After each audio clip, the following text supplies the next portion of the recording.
This morning in high definition. It's 6 o'clock. Good morning. I'm Joey Horta. I'm Alex Backus. Thanks for joining us this morning. We begin this half hour with developing news out of Fresno. Police are searching now for the suspect who shot and killed a man in a drive-by shooting. It happened near Lewis and Thesta in central Fresno around 5:30 last night. We now know the man who died was in his 20s. People living in that area tell us the violence there is getting out of control. It makes me kind of mad, because people, they just going around shooting people for no reason. It's just, you walking down the street and somebody just pull up to you, you're a gangbanger, and then start shooting at you, and that don't make no sense. This marks the 19th murder in the city of Fresno this year. Police have not released any details on a suspect or a vehicle, so if you have any information, you're asked to call Crime Stoppers at 498-STOP. Now to continuing coverage on another case out of Fresno. The reward has been increased this morning in the murder investigation of 17-year-old Nick Halls. He died last week after being shot in the head during an attempted robbery in Fresno's Fig Garden neighborhood. CBS 47's Fabiola Ramirez live from the Fresno County Sheriff's Office now with the latest on the investigation. Fabiola? Alex, Joey, the reward has gone up to $18,000 to find whoever killed Nick Halls. The sheriff's office is asking anyone who may know something to come forward. We now know that the young man was not targeted by the suspects, but rather in the wrong place at the wrong time. The community has rallied behind this tragic incident, hoping to catch those responsible. The Valley Crime Stoppers reward went up, all a community effort. $5,000 came from Valley Crime Stoppers, another $5,000 from an anonymous business owner, and $8,000 was donated from homeowners in the old Fig Garden area. We have members of the community where this crime happened that are donating. I just think that's unique in this particular case. That shows how committed the community members are to drive crime out of their area. Tips can be made anonymously through Crime Stoppers. That number is 498-STOP. The reward will go to anyone whose tip leads to an arrest. And some of Nick's friends say they are glad the reward went up and are hoping justice is made, but they wish money had nothing to do with it. Live outside the sheriff's office, Fabiola Ramirez, CBS 47 Eyewitness News. Fabiola, thanks for the update. We will talk to you soon. And right now, 700 buildings are being threatened by the Yolo County fire, which is burning near Sacramento, impacting 60,000 acres. It's only 5% contained. Anthony, it's also impacting air quality. What are you seeing in our area? Yeah, that's right. In fact, guys, the Valley Air District putting out a statement late last night to be on the alert for it, especially if you begin to smell smoke or ash in the area. It's an issue here really revolves around the fact that the ash can't be actually measured or monitored by the Valley Air District's air monitors that are across the valley floor. So we are in the moderate range there as far as the PM 2.5 particulate matter, but the problem is that the ash is larger than that and can't be picked up on the reading. So you do want to be careful over the next several days. Now, temperature-wise, a little bit of a different story. Things are heading the right direction for us. We're sitting at 70 in Fresno, 65 down in Visalia, and good morning to our friends there in the Merced area, starting your morning off at 63 degrees with 40s in the mountains. Of course, stay with us. We'll talk more about what you can expect the next few days coming up. Anthony, thanks. In the South Valley now, deputies say criminal charges are possible in a deadly boating crash over the weekend. The Tulare County Sheriff's Office says 2 boats collided Sunday on the Kings River just east of 3-year-old Jesse Boya of Easton was killed in the crash. One of the boats sank. Deputies say they're now looking into who was driving, how many people were on each boat involved. They obtained statements and evidence from the scene. So based on those statements and that evidence, they are pursuing charges against one of the parties involved. Deputies don't know if alcohol is a factor in Moya's death, but they are stressing the importance of drinking responsibly while on the water. A Fresno Unified employee is facing vandalism charges this morning for trying to break into a home in the Tower District, and it was all caught on camera. Let me in!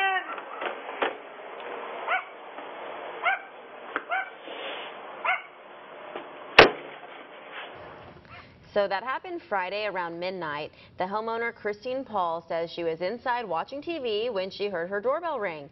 The woman at the door said she was looking for her daughter. Paul says she told her that no one else was there and she thought she would go away, but she came back and broke through a window. The next thing I know, I'm standing in my doorway screaming at her words and to get out of my house and letting her know that I have a gun and I will shoot. Police did arrest the woman. She's been identified as 30-year-old Hannah Nakagawa. She's now facing misdemeanor vandalism charges. It's 6:05, and today funeral services will get underway for a fallen firefighter shot and killed in Long Beach last month.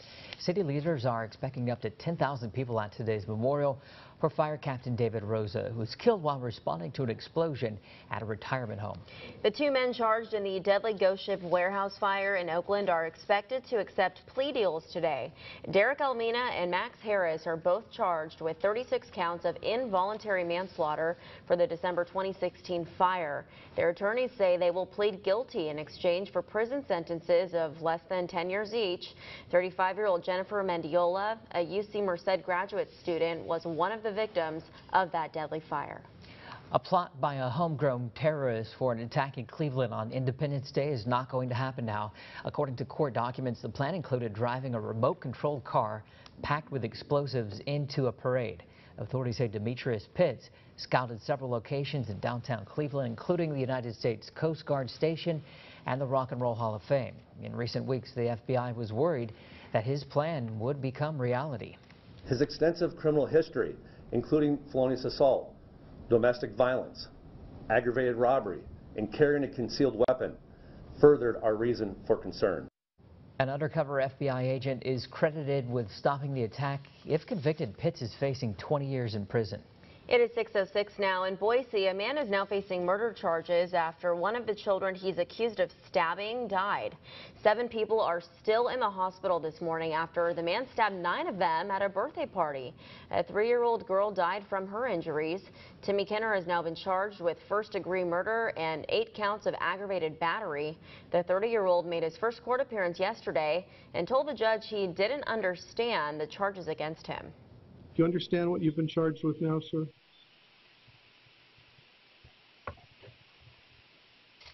No, sir. What don't you understand? I don't understand none of this, sir. And prosecutors could seek the death penalty. This morning, there's renewed hope in Thailand after a boys' soccer team goes missing for 9 days and is found alive. We are coming. It's okay. It's okay. Many people are coming. Many people. The group of 12 boys and their coach been trapped inside since June 23rd when a cave they were exploring flooded. Right now, the water is being pumped out of the cave, and rescuers are exploring shafts that could lead them to the team. When I see all of Thailand here, putting everything that they have in order to rescue these kids, look, a miracle. About 35 U.S. military members, part of the 1,000 rescuers from all over the world, working to get them out. AAA is calling this Terrible Tuesday, a day when a record number of people are headed out of town for the 4th of July. And as Chris Martinez reports, those hitting the road will also be paying more at the pump. Some 40 million Americans are hitting the road for the 4th of July holiday. Matt Shakin is one of them. He traveled from San Francisco to Los Angeles to be with family, knowing he'd be spending more at the pump. It's what you have to do at this time of year. If you want to see the family and have to spend a couple extra bucks. Gas prices are up 62 cents compared to this time last year. It's the most expensive July 4th holiday price in 4 years. Jeanette Castellano from AAA says crude oil prices are the main reason why. When we see crude prices go up, we generally see gas prices go up too. Even with OPEC's potential decision to increase their production, it may not be enough to offset the supply levels not keeping pace with demand. Prices dropped recently, but they're expected to go up 10 cents or even more in the coming months. There's a large potential that gas prices may hit a new high later this fall. There are apps like Gas Buddy, Gas Guru, Google Maps, and Waze that can help drivers find cheaper gas, and prices vary greatly depending on where you live. People in the South are paying around $2.50 a gallon, while drivers in California are paying much more. Between like $3.90 and $4.50, depending on the area where you're in. And prices are only expected to go higher. Chris Martinez, CBS News, Los Angeles. Next on Eyewitness News this morning, today's the day if you want to support the future farmers of America. They're getting ready for a fun-filled tractor pull in the North Valley. And more reasons to pour a cup of joe this morning, what new research finds about coffee and your health. We are tracking, of course, hot temperatures, but a little cooler than they have been the last couple of days. We'll talk all about it coming up.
Now, your CBS 47 pinpoint weather forecast. Welcome back. I'm Anthony Bailey here with a check of what's going on in the social news desk this morning. A great photo being shared with us by Jim over in Boot Jack. Of course, a nice sunset there from yesterday evening. We've seen some great sunrise photos from him as well there. So, Jim, hey, thanks so much for sharing those. We'd love to see what it looks like as you're starting your day or winding down for the evening as well. All you have to do is head over to Facebook, Twitter, or Instagram. You can share those photos. Go ahead and tag us or hashtag it 47weather.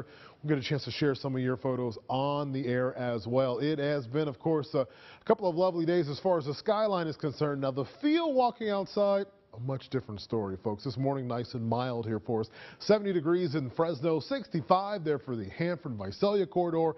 And then as you travel north, actually a little bit cooler for Madera, 62 this morning, 63 right now in Merced, and 57 for our friends there in the Oakhurst area. We are looking at a pretty similar day to what we saw yesterday. So if you're working on planning any outdoor, of course, events or running those errands, you likely want to get those done early in the day because, of course, not only is it, of course, a really light breeze across the area, but we're seeing that hot weather continue, just not as hot as it was the day before. That's a trend that's set up over the last 2 days for us. Yesterday's high reached 100 degrees for us in the Fresno area.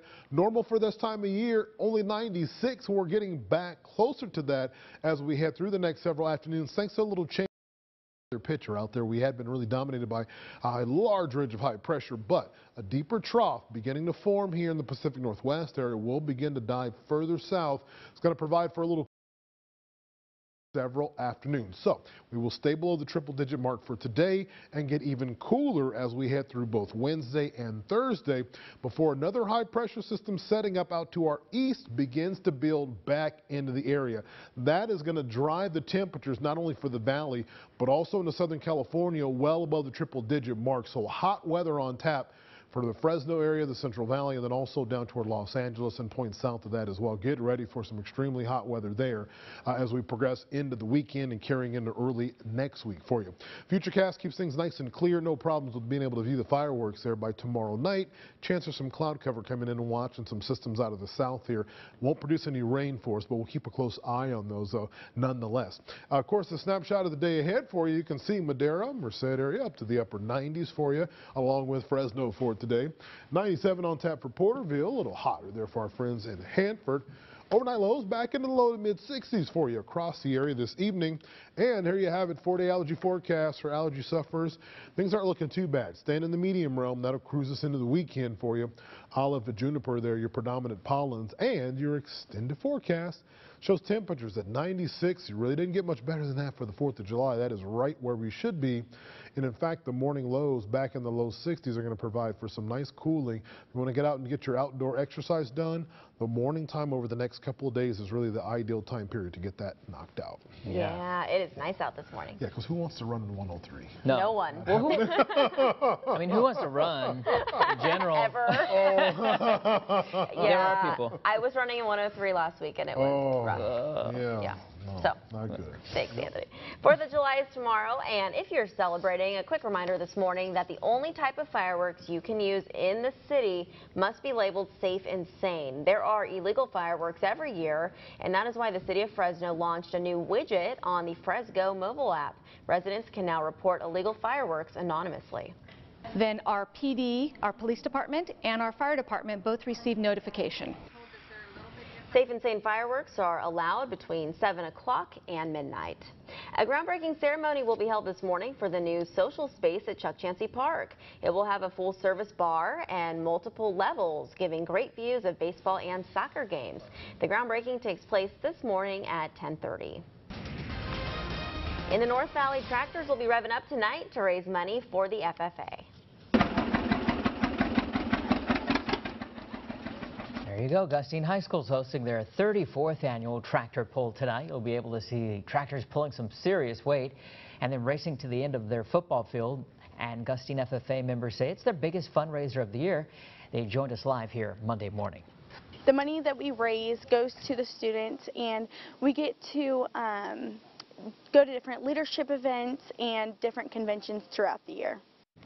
All the fun happens tonight at the high school tonight at 5:30, and tickets are $10. All right, a new study now giving us approval to have an extra cup of joe. Yeah, or 5 more. Researchers in the UK now say coffee can be part of a healthy diet. Their study suggests drinking large amounts could actually help you live longer. They observed 500,000 adults who drank ground, instant, and decaf coffee for over a decade.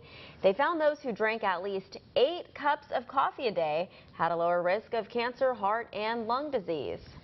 And they were probably really productive. Yeah, people bouncing too. off walls. Yeah. There will be another study next week that says that's all Don't do not that. true. Yep. Yeah. So just stay tuned. When we come back on Eyewitness News this morning. One major U.S. city says no to plastic straws, and pack your patience if you're flying for the 4th of July. I'm Diane King-Haw at the New York Stock Exchange. Of those stories and more in your CBS Money Watch report.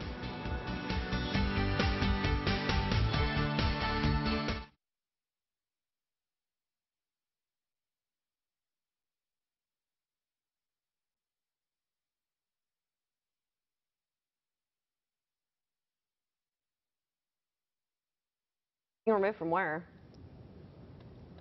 Okay. Okay.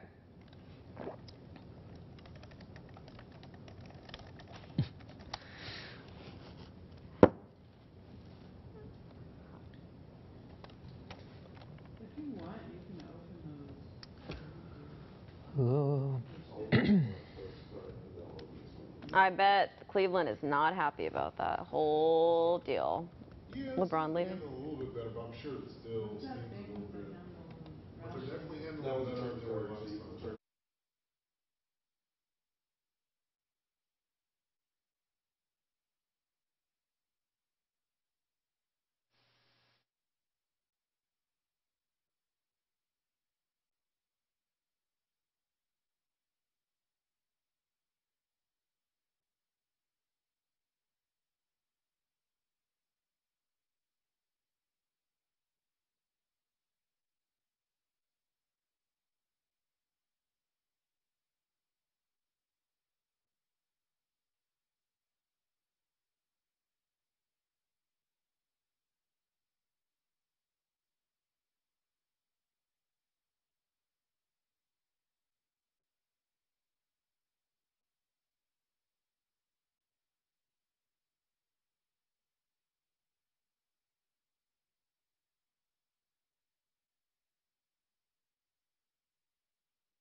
This is CBS 47 Eyewitness News with Alex Backus, Joey Horta. Pinpoint weather with Anthony Bailey. CBS 47 Eyewitness News this morning in high definition. Back at 6:20 and some excitement going on right now with LeBron James. These are live pictures out of Cleveland where his banner's on the side of this building. Yeah, so excitement for Los Angeles. And if you look toward the top right-hand corner, they're moving that camera around, but you can see that banner is being removed from that wall. This is in downtown Cleveland. Of course, after the big announcement that LeBron is going to the Lakers, he signed that huge deal, $154 million. We know that this particular banner has been up in downtown Cleveland since 2014 when he came to Cleveland from the Heat.